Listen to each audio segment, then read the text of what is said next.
And I want you really right now, once again, to start thinking about your goals and about your dreams. And as you begin to envision them, one of the things that I think that's very important that we have to always go back to, as you look at your goals and dreams, and I want you to expand them, and it's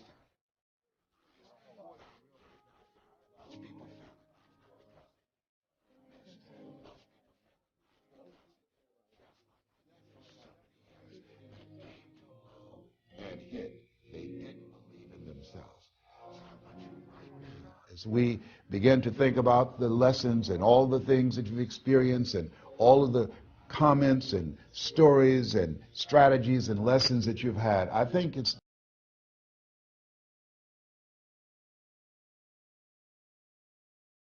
we would be in the backyard and we would play jump, and somebody would get on one side of the stick, my sister and then my brother, we would run and we'd jump over it, and then they say raise it up a little bit higher, we have to back up, and we would run and we'd jump over it again, and then we say raise it up a little higher, and the higher it got, we had to begin to change our approach and how we were going to get over the bar.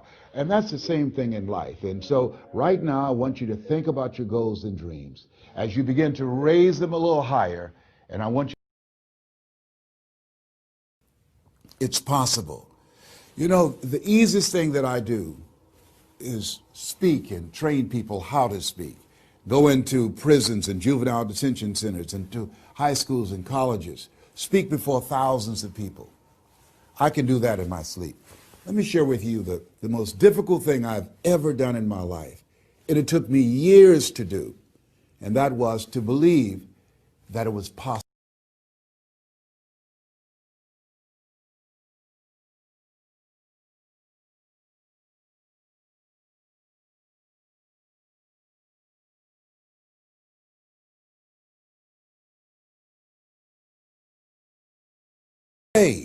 That somebody would want to listen to me, to believe that somebody would pay me to talk to them. Have you ever thought about something you wanted to do and you talk yourself out of it? I remember going to see Zig Ziglar, who I consider the #1 motivational speaker on the planet, and Dr. Norman Vincent Peale when he was alive, and Robert Schuller. I used to see them, and I would be so pumped up and inspired after hearing Jim Rohn, who recently passed, one of the great motivational speakers of all time, and Charlie Tremendous Jones. And I would go to my car pumped up, saying, yes, yes, yes, I can. And then after a while, my mental conditioning would kick in. And I would say, Les Brown, you can't do that.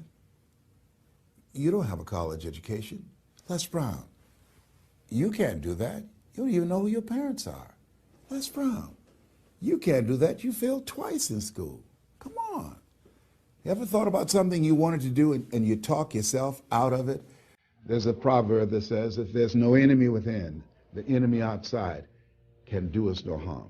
That's why it's important that you make it a point every day to listen to Paul, to listen to me, to review these lessons, to get them deep, not only in the conscious mind, but the subconscious mind, and get them in your spirit. Well, how often should I do it? Do it until you are producing the results. That's how often you should do it. And you never stop, because once you stop, that's when those negative thoughts will come back. Once you stop, that's when you will begin to doubt yourself. Once you stop, I'm telling you what I know. Yes. Every day, it's a selling job on you. It's possible.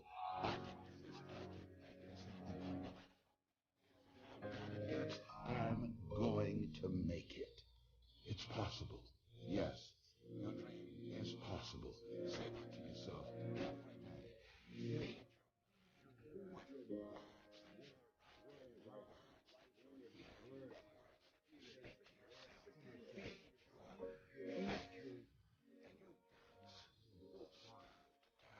Say to yourself, it's possible. It's possible. It's possible. Even when you point to, say to yourself, it's possible. There's nothing as powerful as a made-up mind. It's a struggle sometimes to do that, especially when you have people around you telling you that it's not possible, that you can't do it. And they're constantly pointing out your failures of the past, constantly reminding you of all of the things that you don't have going for you. I'm reminded of the story of two little boys that were playing on some ice during the winter. And as they got further out on this ice, one fell through the thin ice. And so the little fellow that was still on top of the ice, he was trying to save his little buddy. And he couldn't reach him. He was trying to pull him. He could see him through the thin ice as he got further away from him, struggling. And he couldn't reach him, and he's trying to break the ice, and he couldn't do it. And he looked around, and he saw a tree in the distance, and he ran, and he got up on the tree, and he pulled and broke down an enormous-sized branch and came back and savagely began to beat that ice and broke it, and miraculously, he saved his friend. And when the paramedics came, and they were able to revive this little boy, they were scratching their heads. They're trying to figure this out. Said, how could this little pruny fellow go up in a tree and break off a branch this size and then come back and beat and break the ice and save his friend? They thought it was just miraculous. It was baffling. And an old guy who was there said, I can tell you how he did it. And they said, how? How did he do it? And he said, there was no one here to tell him that he couldn't do it. Whoa. What could you do? What could I do? What could all of us do if we did not have the naysayers in our lives? That we believe naively, like that little boy, that it was possible. What would you do if failure was not on the table? Do you realize that 87% of people allow the fear of failure to outweigh their desire to succeed because they've been convinced by the evidence, by being practical, by being logical, by being realistic. I did that. Leslie, yes. You're going to speak for corporations? Yes. Leslie, do they have a college education? Yes. Do you? Wesley, you know that I don't have a college education. Leslie, are these people experienced? Yes. Are there people with PhDs and MBAs that they could choose rather than choose you? Yes. So you don't have a college education. You have no experience. You're talking about becoming a speaker, and they're going to reach over people with PhDs and MBAs and years of experience and choose you. Are you being realistic? Come on, Leslie. Come on, Leslie. You can't do this. My brother, he's a wonderful person. And he constantly reminded me that I couldn't do what I'm doing now. But that really wasn't the bad part. The real bad part was I convinced myself that I couldn't do it. Not only because of those things that he pointed out, being practical and realistic, but also that within myself, I didn't believe what Mike Williams, my mentor, said was possible for me. Have you ever had somebody who believed and saw something for you that you didn't see for yourself? And here's how I escaped that. I discovered that sometimes you have to believe in somebody's belief in you until your belief kicks in. So here's what I am believing for you. The goals that you right now have, the things that you have envisioned for yourself, this is a reflection. What you've done thus far and what you are engaged in doing is what's possible for you right now. But there's even more. You don't even know what's in the future. Eye has not seen, ear has not heard. If you believe in yourself, if you constantly remind yourself after every defeat, after every setback, every time you get knocked down, I've got a saying, if life knocks you down, try and land on your back, because if you can look up, you can get up. See, a lot of people, because of failure, they stop believing. Let me share something with you. You will fail your way to success. Yes. 8 out of 10 millionaires have been financially bankrupt. You will fail your way to success. It doesn't matter how many times you fail. It doesn't matter how many times people tell you that you can't do it. It doesn't matter if you don't have a dime in the bank. You will fail your way to success. What's very important is you're believing in yourself. You're constantly saying, somehow, some way, I'm going to make it. I remember a lady out of Detroit, Michigan. They called her Martha Jean the Queen.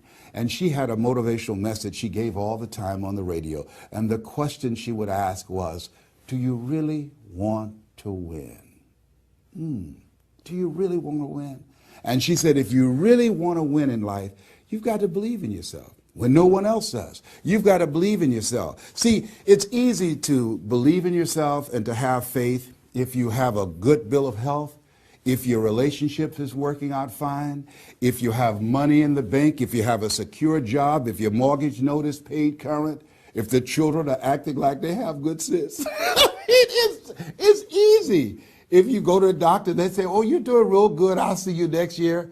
It's easy to have faith then. Let me tell you when it's really tough to have faith. When you lose your job, when you lose your retirement, when you go to the doctor and they look at you and say, you have cancer. Cancer is the most feared word in 7 different languages. That's when it's tough to have faith then. And that's when you need to call on your faith then. They said faith is the oil that takes the friction out of living. That's when you need to believe in yourself then and judge not according to appearances and say to yourself, it's possible. It's possible. I can make it. It's possible. I'm going to get through this. It's possible. I'm not going to allow this to get the best of me. Yeah. I don't know what you're up against. I don't know what you're facing, but here's what I do know. You've got something special. You've got greatness in you. And I know it's possible that you can live your